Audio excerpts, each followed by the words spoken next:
ओम शांति। आज बहुत ही प्रेरणादायक कहानी है जी। इसको पूरा ज़रूर देखना। आज का टाइटल है सच्चा सुख संतोष में है। एक संत को अपना भव्य आश्रम बनाने के लिए धन की जरूरत पड़ी। वह अपने शिष्य को साथ लेकर धन जुटाने के लिए लोगों के पास गए। घूमते घूमते वह एक गांव में अपनी शिष्य एक बुढ़िया की कुटिया में पहुंचे। कुटिया बहुत साधारण थी, वहाँ किसी तरह की सुविधा नहीं थी। फिर भी रात हो गई तो संत वहीं ठहर गए। बूढ़ी माँ ने उनके लिए खाना बनाया।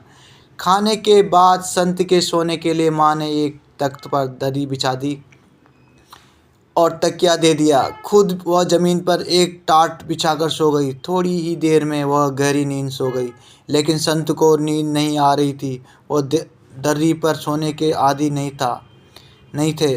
अपने आश्रम में सदा मोटे गद्दे पर सोते थे।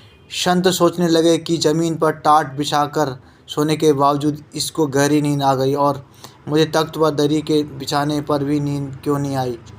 मैं तो संत हूँ, सैकड़ों का मार्गदर्शन करता हूँ और यह एक साधारण बुढ़िया है। यह बात उन्हें देर तक मतलब सोचते रहे।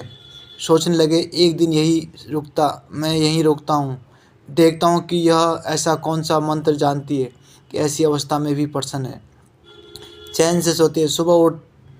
सुबह जल्दी उठकर बुढ़िया ने अपने हाथ से कुटिया की सफाई की और चिड़ियों को दाना खिलाया, गाय को चारा दिया, फिर सूर्य को जल अर्पण किया, पौधों को सींचा, गुरु को प्रणाम किया और कुछ देर बैठकर भगवान का नाम का स्मरण किया। आंगन से तरकारी तोड़कर भोजन पकाया। गुरु को प्रथम भोजन करवाकर आप ग्रहण किया। दिन में आस पड़ोस की बच्चियों को बुलाकर उन्हें हरि कथाएं सुनाई, हरि भजन का ज्ञान दिया। फिर संध्या पूजन, रात को पुनः सादे भोजन का प्रबंध, सोने की तैयारी। गुरु सोचने लगे, आज फिर नींद नहीं आएगी, पूछ ही लूँ कि क्या रहस्य है। संत ने पूछा, माँ तुमने मेरे लिए अच्छा बिछोना बिछाया, फिर भी मुझे नींद नहीं आई, जबकि मुझे ज़मीन पर गहरी नींद आ गई। क्या तुम्हें धरती की कठोरता नहीं सताती? क्या यह चिंता नहीं होती कि कैसे अपने लिए अच्छे भोजन का नर्म बिछड़ने का प्रबंध करूं? इसका कारण क्या है? तो बोली, गुरुदेव, जब मैं सोती हूँ तो मुझे पता नहीं होता कि मेरी पीठ के नीचे गद्दा है या टाट। उस समय मुझे आपके वचन अनुसार दिन भर किए गए सत्कर्मों का स्मरण करके ऐसा अद्भुत आनंद मिलता है कि मैं सुख दुख सब कुछ भूलकर परम पिता की गोद में सो जाती हूँ। इसलिए मुझे गहरी नींद आती है। संत ने कहा, मैं अपने सुख के लिए धन एकत्रित करने निकला था। यहाँ आकर मुझे मालूम हुआ कि सच्चा सुख भव आश्रम में नहीं बल्कि संतोष में है, गरीब की इस कुटिया में है।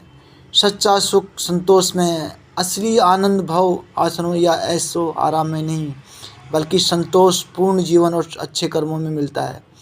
साधारण जीवन एक साधारण बुढ़िया जो सादा जीवन जीती थी, फिर भी आत्मिक रूप से संतुष्ट और प्रसन्न थी।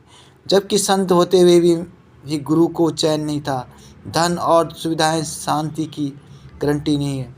संत के पास आरामदायक बिछौना था, फिर भी उन्हें नींद नहीं आए, जबकि बुढ़िया टाट पर चैन से सो गई। इसका अर्थ है कि बाहरी सुख सुविधाएं हमें आंतरिक शांति नहीं दे सकती है। सत्कर्म और भक्ति जीवन को सुख बनाते हैं। बुढ़िया ने अपने दिन को सत्कर्मों, दान, पुण्य और ईश्वरीय स्मरण में लगाया, जिससे उन्हें आत्मिक सुख मिला और वह चिंता मुक्त होकर सो सकी।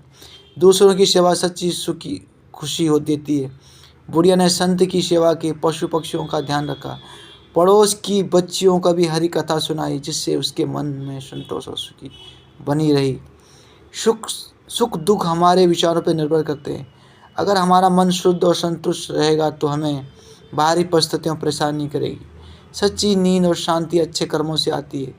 बुढ़िया को शांति से नींद आई क्योंकि उसने दिन भर अच्छे कर्म किए। अब मन में शांति और संतोष होता है, तब शरीर को भी आराम मिलता है। सच्चा सुख बाहरी चीज़ों से नहीं बल्कि मन की शांति, संतोष और सत्कर्मों में है। इसलिए हमें धन और ऐशो आराम की जगह अच्छे कर्मों, सेवा और भक्ति पर ध्यान देना चाहिए, जिससे हमें वास्तविक सुख और मानसिक शांति मिलेगी। ओम शांति। कहानी अच्छी लगी तो लाइक और शेयर और कमेंट जरूर करना। ओम शांति। शिव बाबा को निरंतर याद करते रहो दोस्तों।